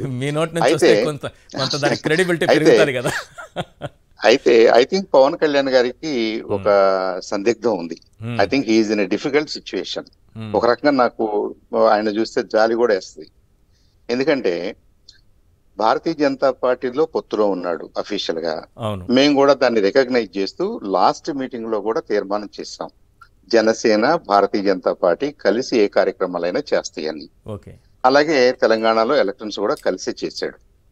చేసిన ఆయన ఇండిపెండెంట్ గా తెలుగుదేశంతో మాట్లాడుకుంటూ, తెలుగుదేశంతో ఏదో పొత్తులు అలా రకరకాలుగా మనం వార్తలు చూస్తున్నాం. వాళ్ళు ఏం మాట్లాడుకుంటున్నారో మనకు తెలియదు కానీ ఏదో సమన్వయ కమిటీలని సమన్వయం చేసుకోవడం కోసం, అలాగే మేనిఫెస్టో కోసం పనిచేస్తున్నారని మనం వార్తల్లో చూస్తున్నాం. దానికి క్రెడిబిలిటీ ఎంత ఉంటది అనేది ప్రతి తెలుగుదేశం పార్టీ కార్యకర్తలోనూ మెదులుతున్న ప్రశ్న, ప్రతి కాపు లేదా జన సైనికుల్లోనూ మెదులుతున్న ప్రశ్న. ఎందుకంటే ఈ మన పార్టీనేమో జనసేన మరి బీజేపీతో పొత్తులో ఉంది కదా, బీజేపీకి సంబంధం లేకుండా వీళ్ళు మళ్ళీ సపరేట్ గా ఇలా చేస్తారు అన్నదానికి ఆ ప్రశ్నకి సమాధానం జన సైనికుల్ని బాగా వేధిస్తుంది. వాళ్ళకి సమాధానానికి ఆన్సర్ లేదు. నంబర్ 2, ఇదే విషయం మీద మనం అక్కడ మీటింగ్స్ లో లేం కాబట్టి వాళ్ళు ఏం మాట్లాడుకుంటున్నారో మనకు తెలియదు. చంద్రబాబు నాయుడు గారు పవన్ కళ్యాణ్ గారి దగ్గరికి వెళ్ళారు, బానుంది. వాళ్ళు ఏం మాట్లాడుకుంటున్నారో మనకు తెలియదు కాబట్టి దాని మీద ప్రజలు ఏమనుకుంటున్నారో తెలుసుకోవాల్సిన అవసరం అయితే ఉంది. నేను వాళ్ళ గుంటూరు నుంచి రేపల్లో వచ్చాను, ప్రస్తుతం రేపల్లో ఉన్నాను. దారిలో నాకు సంబంధించిన మా నియోజకవర్గమే కాబట్టి 4-5 చోట్ల ఆగాను. వాళ్ళందరూ అడుగుతున్న ప్రశ్న ఏంటంటే, సార్ బీజేపీకి అంటే పాత టీడీపీ వాళ్ళు కూడా ఉన్నారు, మాట్లాడిన వాళ్ళతోటి కాపులు ఉన్నారు, జన సైనికులు ఉన్నారు, అన్ని రకాల వాళ్ళు ఉన్నారు. వాళ్ళు అంటుంది ఏంటంటే, మీరు జనసేన మీరు పొత్తులో ఉన్నారు కదా, మీరు కూడా టీడీపీలో పొత్తులోకి వెళ్తారా? అన్నప్పుడు నాకున్న సమాచారం ఏంటంటే బీజేపీ కార్యకర్తగా ఒక ఆఫీస్ బేరర్గా పొత్తుల విషయాలు ఏమీ ఎవరు మాట్లాడలేదండి. అదేదన్నా ఉంటే నేషనల్ కమిటీ, మా జాతీయ కమిటీ లాస్ట్ మినిట్ లో చూస్తుంది. ఎలక్షన్స్ స్కెడ్యూల్ వచ్చినాక మాట్లాడతారే కానీ ఇప్పుడు మాట్లాడరు. కాబట్టి we have nothing to do with పొత్తులు విత్ తెలుగుదేశం. మరి అలాంటప్పుడు మీరు ఒక పాయింట్ సార్, నాకు కూడా కామన్ గా మీతో మాట్లాడిన వాళ్ళకు వచ్చిన అనుమానమే నాకు కూడా ఒకటి వస్తుంది.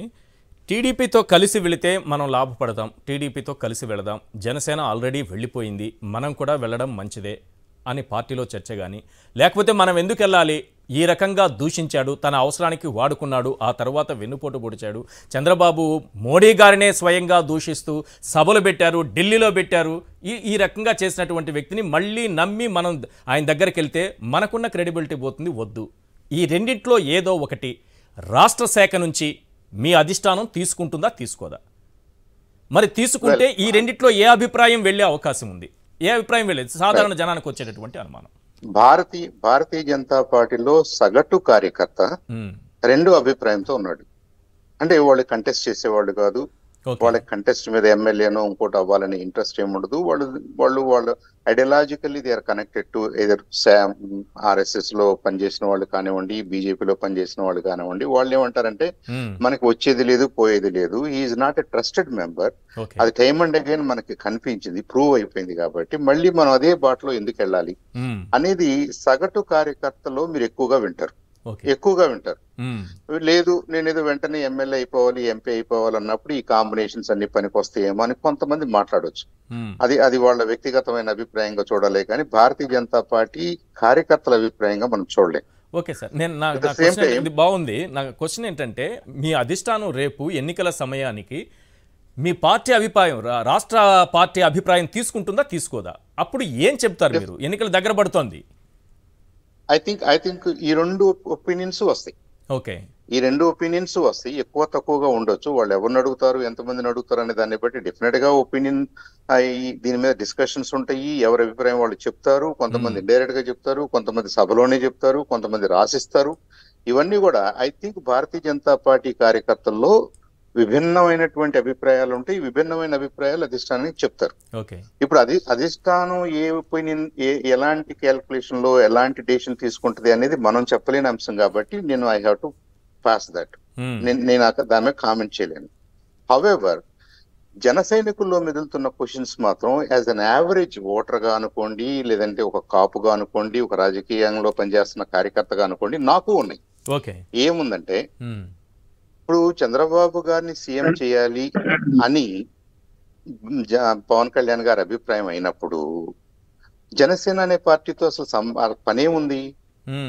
ఈ రాష్ట్రంలో జనసేన అనేది అందరికీ తెలియదేమో కానీ తెలుగుదేశం పార్టీ అనేది ఒకటి ఉందని దాదాపు 100% ఆఫ్ ద పాపులేషన్ కి తెలుసు కదా.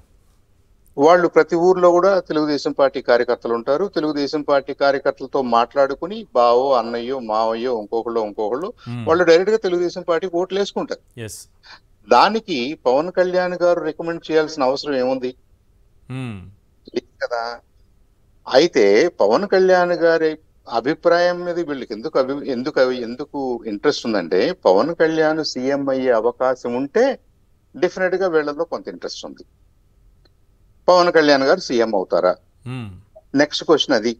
నిన్న చంద్రబాబు నాయుడు గారు పవన్ కళ్యాణ్ గారిని కలిసినప్పుడు సగం సీఎం కి ఒప్పుకుని ఉంటారా? ఈయన అడిగి ఉంటాడా? ఆయన ఎస్ అని ఉంటాడా? ఒప్పుకుని ఉంటాడా? ఒప్పుకోడా?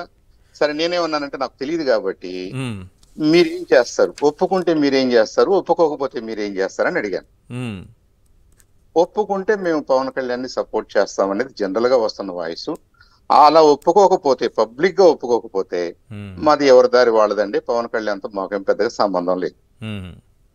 అంటే పవన్ కళ్యాణ్ గతంలో ముఖ్యమంత్రి పదవి అనేది మనకి ముఖ్యం కాదు, సీఎం పదవి అనేది ముఖ్యం కాదు. వైఎస్ జగన్ ని మనం అధికారంలోంచి దింపడం మన లక్ష్యం కానీ, చంద్రబాబుని సీఎం చేయడం మన లక్ష్యం కానీ, సీఎం పదవి మన లక్ష్యం కాదని ఓపెన్ గా ఆయనే చెప్పేశారు. మళ్ళీ అడుగుంటారా కార్యకర్తల నుంచో పార్టీ నేతల నుంచో వస్తున్నటువంటి ఒత్తిడి మేరకు ఏదైనా చిన్న డ్రామా లాంటిది లోపల ఏదైనా జరిగే అవకాశం కూడా ఉండొచ్చా? సార్ ఈశ్వర్ గారు, అలాంటి డ్రామాలు ఇందాక విజయబాబు గారు చక్కటి మాట చెప్పారు. కాపులు అంత అమాయకులు కాదు. వాళ్ళకి వీలు కాక ఆ సమయాన్ని బట్టి సందర్భాన్ని బట్టి డిఫరెంట్ పార్టీల్ని మోస్తున్నారేమో కానీ అంత చైతన్యం లేని వాళ్ళైతే కాదు. ఓకే. వాళ్ళు అడుగుతున్న ప్రశ్న ఏంటంటే, చంద్రబాబు నాయుడు గారు పవన్ కళ్యాణ్ని సీఎం చేయడానికి ఒప్పుకున్నాడా? అలా ఒప్పుకున్నట్టుగా పబ్లిక్ లో మాట్లాడితే ఒక స్టేట్మెంట్ వస్తే డెఫినెట్ గా మేము పవన్ కళ్యాణ్ గారితో ఉంటాం. ఎంతమంది ఉంటారనేది వేరే డిబేట్. అది జనరల్ పర్సెప్షన్ చెప్తున్నాను. ఒకవేళ పబ్లిక్ లో అలా గనక డిక్లేర్ చేయలేని పక్షంలో, చెయ్యని పక్షంలో ముందు మీరు మా ఓట్లు వేయండి, మేము మాట్లాడుకుంటాం. పవన్ కళ్యాణ్ గారు అన్నారు కదా, పోస్ట్ ఎలక్షన్స్ మేము మాట్లాడుకుంటాం. దానికి మాత్రం యావరేజ్ జన సైనికుల్లో యాక్సెప్టబిలిటీ ఆల్మోస్ట్ జీరో అండి. Almost zero.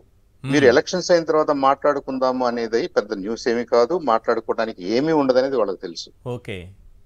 కాబట్టి ఏదన్నా ఉంటే ఇప్పుడు పబ్లిక్ లో మాట్లాడాలి, పబ్లిక్ గా మాట్లాడాలి, ఓపెన్ గా ఆఫర్ ఇవ్వాలి. ఇదిగో మీకు సీఎం ఇంత, పవన్ కళ్యాణ్ గారు 2 years సీఎం ఉంటారు, 3 years సీఎం ఉంటారు, 1 year సీఎం ఉంటారు, వాట్ ఎవర్ ఇట్ ఈస్, అది పబ్లిక్ లో డిక్లేర్ చేయాలి. మీకు ఇన్ని ఎమ్మెల్సీలు ఇస్తారు, మీకు ఇన్ని ఎంపీ పదవులు వస్తాయి, మీకు ఇన్ని పదవులు వస్తాయి, ఇన్ని అవకాశాలు వస్తాయి, మీకు కూడా నిజంగా మీరు కోరుకున్నట్టుగా రాజ్యాధికారంలో భాగస్వాములు అవుతారు అని కనుక చెప్పగలిగితే, అంత ట్రాన్స్పరెన్సీ ఉంటే చంద్రబాబు నాయుడు గారిలో జన సైనికుల్లో మెజారిటీ అటు మొగ్గే అవకాశం ఉంటది. అది కాని పక్షంలో ఐ థింక్ జనసేన ఎఫెక్ట్ ఏమి ఉండదు, పవన్ కళ్యాణ్ గారి మాటలకి పెద్దగా ఇంపాక్ట్ ఏమి ఉండదు. కొంతమంది అభిమానులు ఉంటారు బ్లైండ్ గా, వాళ్ళు ఏంటంటే మాకు పాలిటిక్స్ కంటే కూడా మరి మా అభిమాన నటుడేనో పవన్ కళ్యాణ్ గారనో పవర్ స్టార్ అనో వేసేవాళ్ళు కొంతమంది ఉండొచ్చు. But that's not political. Political గా ఇవాళ పెద్ద క్వశ్చన్ చంద్రబాబు నాయుడు గారి ముందున్నది ఏంటంటే, can he declare Pavan Kalyan as CM for a finite period? దీనికి రెండో సమస్య ఉంది. అంటే ఊరిని పొలిటికల్ కార్యకర్తలుగా మాట్లాడుకుందాం మనం. అలాంటి సిచ్యువేషన్ వస్తే తెలుగుదేశం పార్టీకి ఇంకొద్దిగా పెద్ద డేంజర్ అని నేను అనుకుంటున్నాను వ్యక్తిగతంగా. 40 సంవత్సరాల నుంచి బీసీ కమ్యూనిటీస్ అన్ని కూడా ఇది మా పార్టీ అని, నిజంగానే తెలంగాణలో కానివ్వండి, ఇక్కడ కానివ్వండి, అనేక మంది బీసీ వర్గాల వాళ్ళకి అవకాశాలు వచ్చినాయి, వాళ్ళు నాయకులయ్యారు. వాళ్ళందరూ కూడా మేము ఈ పార్టీని మోసాము, ఇన్నాళ్ళు మేము మోస్తే పవన్ కళ్యాణ్ వచ్చినందుకు, పవన్ కళ్యాణ్ ఏదో సపోర్ట్ చేస్తానందుకు ఆయన్ని సీఎం చేస్తారా అన్న వాదనలో ఐ థింక్ బీసీ వర్గాల్లో డివిజన్ వస్తుంది. కాబట్టి చంద్రబాబు నాయుడు గారికి నిజంగా ముందు నుయ్యి వెనక గొయ్యి లాంటి సిచ్యువేషన్ ఇది. కరెక్ట్. ఈ పవన్ కళ్యాణ్ గారితో అనేది ఫైర్ తో ప్లే చేయటమే. ఆయన ఫైర్ తో ప్లే చేయటం వ్యూహాత్మకంగా చూస్తేనండి, జనసేనతో ఆయన ప్రయాణం అనేది ఫైర్ తో ప్లే చేయటమేను. అయితే ఇక్కడ బిఫోర్ ఐ క్లోజ్, ఈశ్వర్ గారు నాది చిన్న రిక్వెస్ట్. మీరు చూపిస్తున్న విజువల్స్ లో మా పార్టీ నాయకుడు డాక్టర్ కామినేని శ్రీనివాస్ గారు కనిపిస్తున్నారు.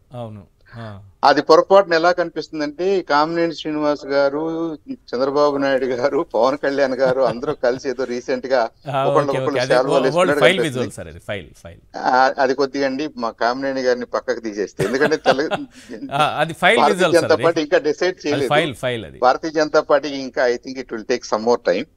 ఇవన్నీ అంత ఈజీగా తేలే అంశాలు కాదు కాబట్టి అలాంటి ఇంప్రెషన్ వస్తుందేమో చూసి చాలా చాలా చాలా చక్కగా విశ్లేషించారు. ఎస్, ఇప్పుడు విజయబాబు గారే చెప్పాలి. ఏంటి సార్ ఈ సీఎం పదవి గురించి నాకు ఆలోచన లేదు, పవన్ కళ్యాణ్ స్పష్టంగా చెప్పారు. మళ్ళీ ప్రజల నుంచి, ఒక కార్యకర్తల నుంచి ఒక ఒత్తిడి వచ్చిన తర్వాత వెంటనే మరుసటి రోజు ఆయన మాట మార్చి మీరు ఇస్తే తీసుకుంటాను అన్నారు. అదే అట్లా అంటే అది ఒకరిస్తే తీసుకునేది కాదు, ప్రజలు ఓట్లేసి గెలిపిస్తే వచ్చే అవకాశం, ఇస్తే తీసుకుంటాను అన్నారు. ఆ తర్వాత మళ్ళీ మాట మార్చి ఎన్నికల తర్వాత మేము మాట్లాడుకుంటాము అని అన్నారు. ఇప్పుడు ఆయన అడిగే అవకాశం ఉందా? అంటే ఇదంతా ఒక డ్రామా ప్లే చేస్తున్నట్టుగా కనిపిస్తోందా పవన్ కళ్యాణ్? ఇప్పుడు రెండు పాయింట్లు ఏంటంటే, ఇక్కడ సాంబశివరావు గారు చెప్పిన అనాలిసిస్, ఆయన gentlemen always. So gentlemen thoughts ఎప్పుడు కూడా ఏంటంటే ఆ యాంగిల్లోనే ఉంటాయి. కానీ బట్ వేరే చంద్రబాబు నాయుడు గారు అనేటువంటి వ్యక్తి మోడర్న్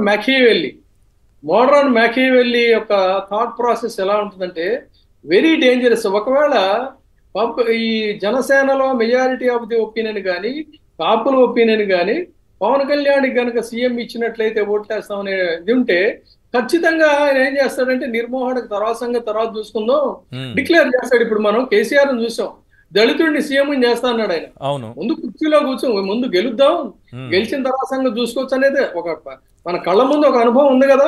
ఉంది సార్. కానీ సాంబశివరావు గారు ఇంకో మాట అన్నారు, అలాంటిది చేస్తే రేపు పార్టీలోనే ఒక వ్యతిరేకత వస్తుంది కదా, ఆయనకి ముందు నువ్వు వెనుక ఇలాంటి పరిస్థితి తయారవుతుంది కదా. అసలు అది చెప్తున్నానండి, చంద్రబాబు నాయుడు గారి నోటి నుంచి ఏ స్టేట్మెంట్ వచ్చినా కూడా దాన్ని మనం ఒక రికార్డెడ్ గానో దాన్ని ఒక డాక్యుమెంట్ గానో తీసుకోలేమండి. మీరు ఒక్కటే ఆలోచించండి, చంద్రబాబు నాయుడు గారి వ్యవహార శైలి, ఆయనకి చివరి దాకా కూడా ఆయన ఆశ శ్వాస ధ్యాస అంతా కూడా ముఖ్యమంత్రి పీఠం.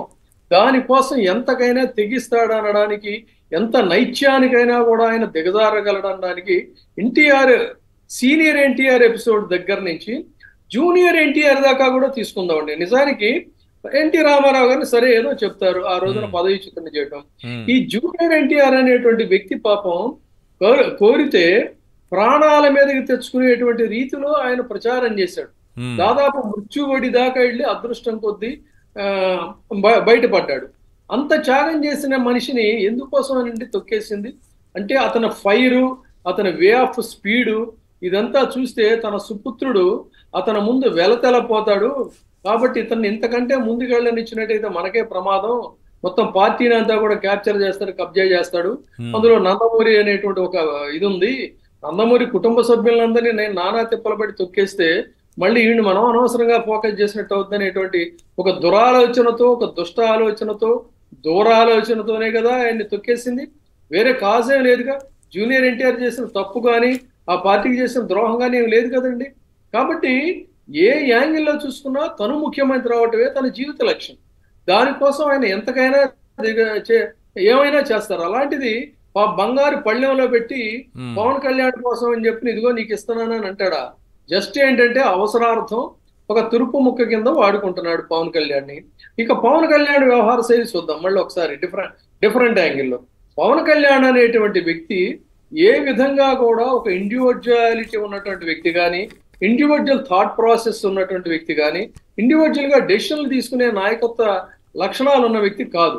దానికి సినిమాటిక్ గా మనం సినిమా యాంగిల్లో ఆలోచించినట్టయితే మీరు చూడండి, అతను నటించిన సినిమాలన్నీ కూడా మెజారిటీ అన్ని కూడా డబ్బింగ్ సినిమాలు.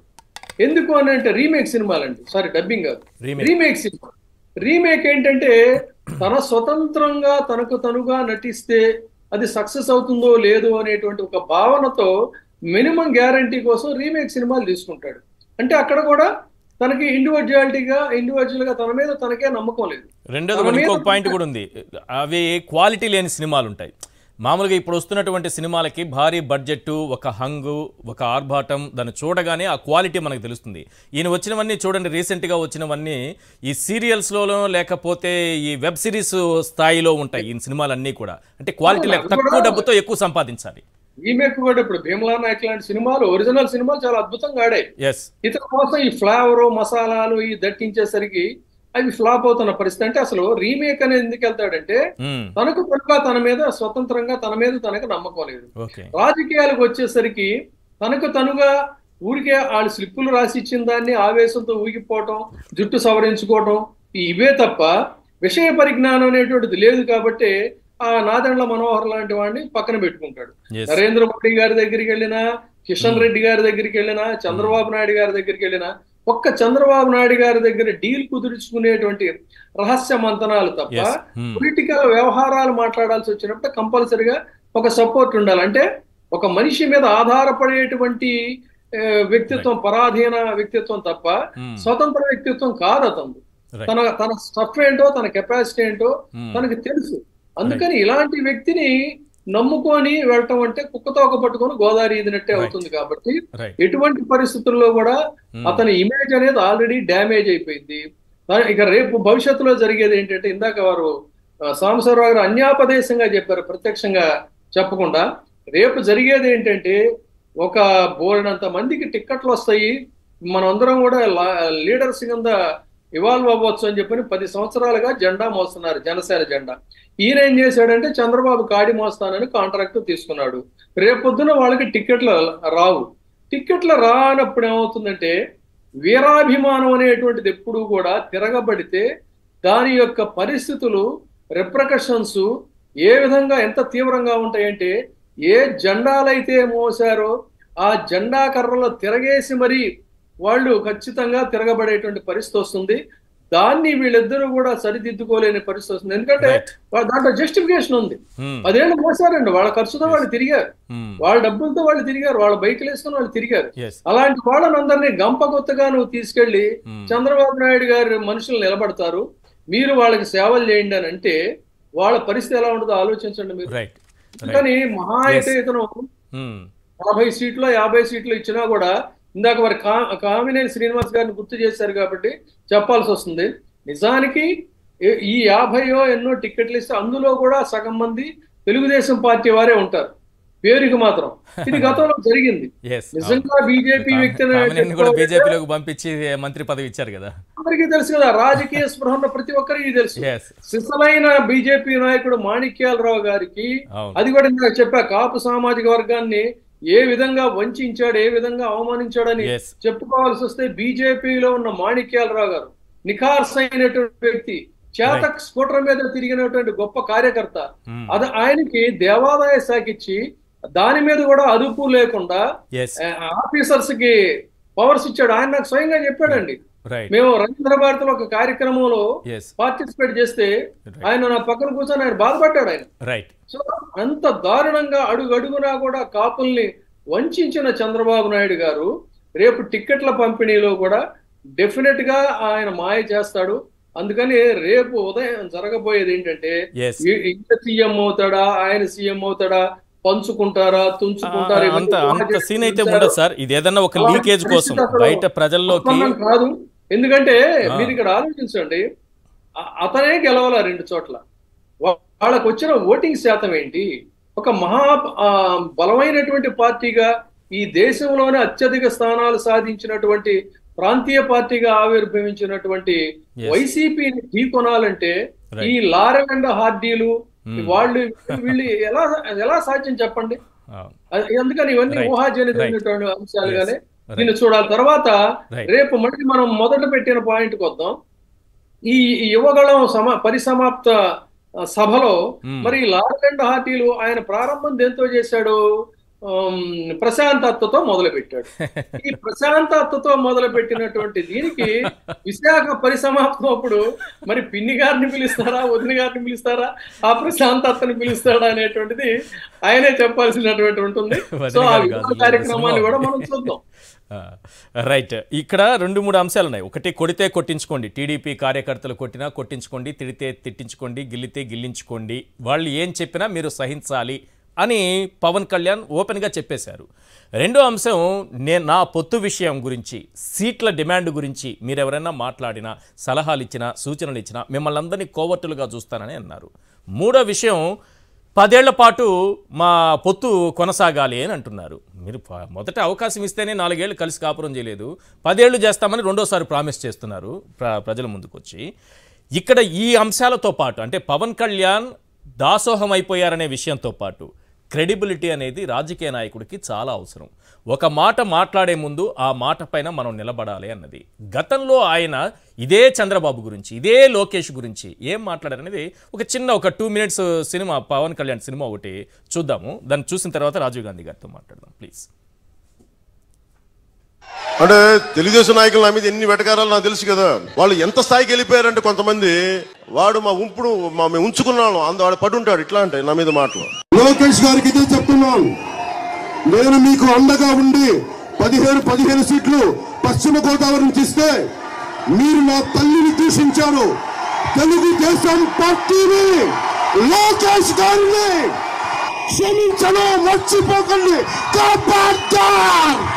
కాపు నాయకులు అని చెప్పి దగ్గరికి వచ్చి మేము చాలా నలిగిపోతున్నాం, పలకిలు మోసాం, ఇన్ని దశాబ్దాల తర్వాత పలకిలు మోసాం అలసిపోయాం, సొంత కులం అని చెప్పి వచ్చి దెబ్బ కొడతారు. ఇంకా మీరు తెలుగుదేశం నాయకులకి బానిసగిరి చేసింది చాలు, నేను బానిస చెర నుంచి విముక్తి చేయడానికి వచ్చాను మిమ్మల్ని. ఇంకా మీరు తెలుగుదేశం నాయకులకి ఉడిగిం చేస్తారంటే, మీరు బానిస బతుకుతారంటే బతకండి, దాన్ని ఎవడు కాదండి. చూడాలి, ఒక్కొక్కళ్ళకి పౌరుషం ఉండాలి. మీకు ఏం పుట్టారు మీరు, మీరు బతుకుతారంటే బతకండి, దాన్ని ఎవడు కాదండి. చూడాలి, ఒక్కొక్కళ్ళకి పౌరుషం ఉండాలి. మీకు ఏం పుట్టారు మీరు, పుట్టలేదా మీరు, పౌరుషం లేదా మీకు, మార్పు కోరుకోవట్లేదా మీరు? అరే ఇంకా పల్లకీలు ఎంతకాలం మోస్తాం? దశాబ్దాలు దశాబ్దాలు దశాబ్దాలు దశాబ్దాలు మోస్తూ ఉన్నాం పల్లకీలు. చాలు చాలు చాలు, అలసిపోయాం. పల్లకీలు మోసి మోసి భుజాలు వలిసిపోయినాయి. చాలు, వీళ్ళకి పల్లకీలు మోసింది చాలు చాలు, ముగిస్తాం. అవునా? చాలా చాలు, పల్లకీలు మోసాం. చంద్రబాబు నాయుడు గారు ఎక్కడ పెట్టారు పార్టీ? పెట్టమని చెప్పండి. మీరు ఇండివిజువల్ గా ఎవరి సొత్తు ఎవరి ఆసరా లేకుండా మీరు గెలవండి ఫస్ట్. ఇప్పుడు దాకా ఇండిపెండెంట్ తెలుగుదేశం పార్టీ ఎప్పుడైనా విన్ అయిందా? ఒక్క సొంతగా పోనీ ఆయన మాట ఏమని చెప్పండి, నేను సొంతగా వస్తాను. ఎన్టీ రామారావు గారు బొమ్మ తీసేమని గెలవని చెప్తాం. ఛాలెంజ్ చంద్రబాబు గారికి, జాగ్రత్త. మీరు ఎవ్వరి సపోర్ట్ లేకుండా తెలుగుదేశం పార్టీని కంటెస్ట్ చేయమని చెప్పండి. 2019 ఎలక్షన్స్ కి జనసేన కూడా సింగిల్ గా, అప్పుడు చూద్దాం ఎలా ఉంటుంది, ఎవరు సత్తా ఏంటో చూపిద్దాం. ఒక రిక్వెస్ట్ ఏంటంటే ఈ బైట్స్ ఏవి కూడా చంద్రబాబుకి ఎవరో చూపించకండి అని నేను చెప్పాలనుకుంటున్నా. ఎందుకంటే ఆ అరుపులు కేకలు, పల్లకీలు మోస్తారా, పౌరుషం లేదా, మీకు రోషం లేదా, మీకు సిగ్గు లేదా, బానిస బతుకులు ఎంతకాలం, ఆయన అరుపులు కేకలు ఆ ఎక్స్ట్రీమ్ లెవెల్లో కనిపించినటువంటి అరుపులు కేకలు చంద్రబాబు వినకూడదు. ఎందుకంటే ఆయన కార్డియోమయోపతి ఉంది. ఇలాంటివి అసలు వినకూడదు ఆయన. దయచేసి ఎవరు చంద్రబాబుకి బైట్స్ చూపించకండి, మనం డిస్కస్ చేయడానికి మాత్రమే. ఎస్ చెప్పండి సార్, నాయకుడు అనే వాళ్ళకి ఎవరికైనా క్రెడిబిలిటీ ఉండాలి. ఏంటిది ఇంత దారుణంగా? చంద్రబాబు గురించి ఎవరు మాట్లాడాల్సిన పనిలే, పవన్ కళ్యాణే చెప్తారు. లోకేష్ గురించి ఎవరు మాట్లాడాల్సిన పనిలే, పవన్ కళ్యాణే చెప్తారు. రేపెళ్ళి మళ్ళీ పక్కన నిలబడతారట, కూర్చుంటారట, కలిసి సాగుతారట. మీ ఆడియో మ్యూట్లో ఉంది సార్, ఒకసారి సార్ వినబడుతుంది కదా సార్? ఇప్పుడు వినిపిస్తుంది. ఒక విషయం అయితే నిజం సార్, చంద్రబాబు నాయుడు కొడుకు కాకపోతే నారా లోకేష్ అనే వ్యక్తి ఎన్టీఆర్ ట్రస్ట్ భవన్ గేట్లు తోడడానికి పనికిరాడు ఆ పార్టీలో. అలాగే మెగాస్టార్ చిరంజీవి గారి తమ్ముడు కాకపోయి ఉండుంటే పవన్ కళ్యాణ్ అనే వ్యక్తి సినిమా ఇండస్ట్రీలో కేర్ ఆఫ్ ప్లాట్ఫామ్ గా మిగిలిపోతాడు. నిజానికి ఇద్దరు కూడా జీరోలే వాళ్ళ రెస్పెక్టివ్ ఫీల్డ్స్ లో. వాళ్ళ నాన్నో వాళ్ళ అన్నో లేకపోతే వీళ్ళు దేనికి పనికిరారు. నెత్తి మీద రూపాయి పెడితే వీళ్ళిద్దరిని పావలాక్కునే పరిస్థితి లేదు. ఇటువంటి జోగి రాసుకుంటే బూడి తప్పితే ఏమీ రాలదు. రాజకీయంగా ఈయన 2 చోట్ల పోటీ చేసి ఓడిపోయినాడు. ఆయన ఒక చోట పోటీ చేసి ఓడిపోయి అంతకుముందు పోటీ చేయకుండానే ఎమ్మెల్సీ ఇచ్చి దాని మీద ప్రమోషన్ తో మంత్రి అయితే ప్రజలు డిస్మిస్ చేసి పక్కన పెట్టారు. కాబట్టి పవన్ కళ్యాణ్ వల్ల, నారా లోకేష్ వల్ల రేపు మీటింగ్ కి జరిగేది ఉండదు, ఏముండదు. అయితే పవన్ కళ్యాణ్ మాట్లాడుకొని ఇద్దరు పక్క పక్కన నిలబడితే ప్రజలు ఏమనుకుంటారని కూడా ఉండదా సార్? అసహించుకుంటారు, మొఖాన్ని మూసేస్తారు. సొంత జన సైనికులే కాకపోతే పక్కన చూసుకుంటారు అనమాట, ఫీల్ అవుతారు వాళ్ళ నాయకుడు అని, అంతే. ఇప్పుడు ఇంకో విషయం మీకు చెప్పాలి. పవన్ కళ్యాణ్ ఇన్ని పెద్ద మాటలు చెప్పాడు కదా, ఆ ముఖ్యమంత్రి పదవి కోసం వాళ్ళు ఇస్తే నేను కాదన్నా అన్నాడు. అవును, ఇస్తే తీసుకుంటే బెచ్చగాడు అవుతావు, కష్టపడి సాధిస్తే నాయకుడు అవుతావు అన్న చిన్న లాజిక్ పవన్ కళ్యాణ్ మిస్ అయిపోతున్నాడు. పవన్ కళ్యాణ్ బుర్రలో అధికారంలో ఉంది. త్రివిక్రమ్ రాసినట్టు డైలాగ్ మీరు రాశారా? త్రివిక్రమ్ రాసింది అది నేనే రాసుకున్నాను సార్. పవన్ కళ్యాణ్ త్రివిక్రమ్ కావాలేమో, నాకు నా స్టామినా చాలు. ఇంకో విషయం, ఇక్కడ ప్రజలకి క్లుప్తంగా అంటే సింపుల్ గా అర్థమయ్యేదానికి, ఇప్పుడు పవన్ కళ్యాణ్ ఏమంటాడు, ముఖ్యమంత్రి పీఠం అట ముందు మీరు ఎన్నికల్లో మాకు ఓట్లు వేసేయండి, తర్వాత ముఖ్యమంత్రి అభ్యర్థి ఎవరని మేము నిర్ణయించుకుంటాం అని చెప్పాడు మహానుభావుడు. అది ఎలా ఉందంటే 2 ఎగ్జాంపుల్స్ చెప్తాను, పెద్దలకు అర్థమయ్యేలాగా పిల్లలకు అర్థమయ్యేలాగా. ముందు పిల్లల వరకు వస్తే, ఓ ఉద్యోగానికి మనం అప్లై చేసుకున్నాం అనుకోండి, ఉద్యోగానికి డిగ్రీ అర్హత పెట్టాడు. ఈడు అంటాడట, నువ్వు ముందు నాకు ఉద్యోగం ఇచ్చేసే తర్వాత డిగ్రీ చేయాలా లేదా నేను ఆలోచించి చెప్తాను అంటాడట. ఇది పిల్లలకు అర్థమయ్యేలాగా. పెద్దలకు అర్థమయ్యేలాగా పెళ్లి మాటలు వస్తున్నాయట.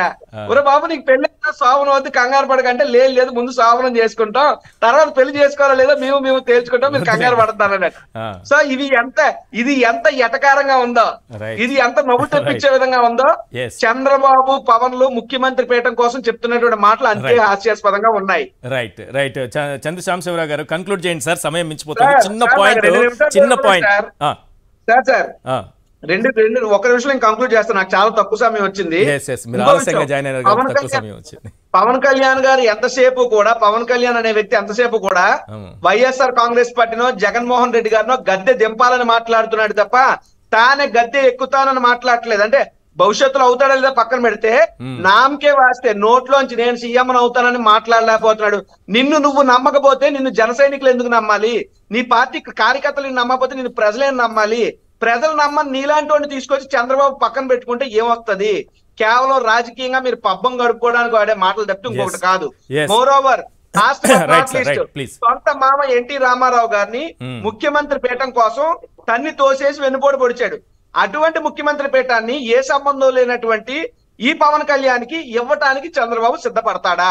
రైట్ రైట్ సింపుల్ గా ఒకటి అడుగుతాను సాంబశివరావు గారు. తెలంగాణలో బీజేపీ జనసేన కలిసి ఎన్నికలకు వెళ్ళాయి.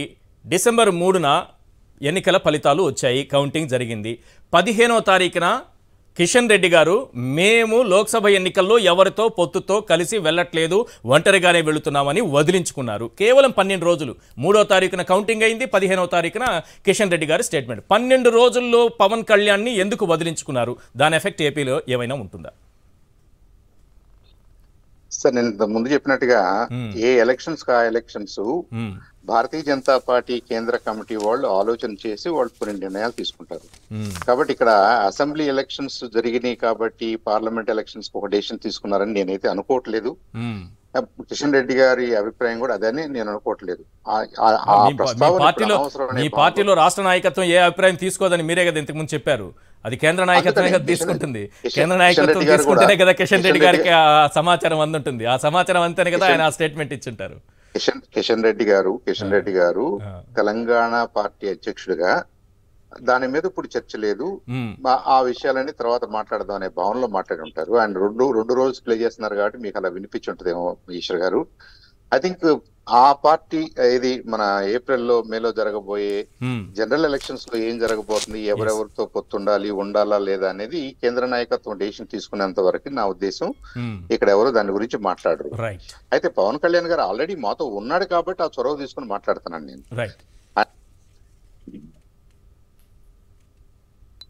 ఆయన కాదు అన్నారు కాబట్టి, ఆయన కాదు అని ఎక్కడ అనలేదు కాబట్టి probably he needs to do some explanation. లేదు ఆయన క్లియర్ గానే ఉన్నారు, మీరే క్లియర్ గా లేరు. జనసేన టీడీపీ ప్రభుత్వాన్ని పదే అంటున్నారు కానీ దాంట్లో ఎక్కడ బీజేపీ పేరు కూడా ఆయన ప్రస్తావించట్లేదు. మీరు రారని ఆయనకు అర్థమైపోయినట్టుందేమో మరి. కాబట్టి తెలుగుదేశం పార్టీ వాళ్ళు 2-3 రకాలుగా ఆలోచించుకోవాలి ఈశ్వర్ గారు. ఇది ట్రాప్ ఏమో చూసుకోండి. రైట్, పవన్ కళ్యాణ్ గారు ట్రాప్ చేస్తున్నారని చూసుకోండి. రైట్, థ్యాంక్ యూ సాంబశివరావు గారు చర్చలో పాల్గొన్నందుకు. అలాగే విజయబాబు గారు, కొండా రాజీవ్ గాంధీ గారు. ఇది వాళ్ళ చర్చా కార్యక్రమం చూస్తూనే ఉండండి సాక్షి టీవీ.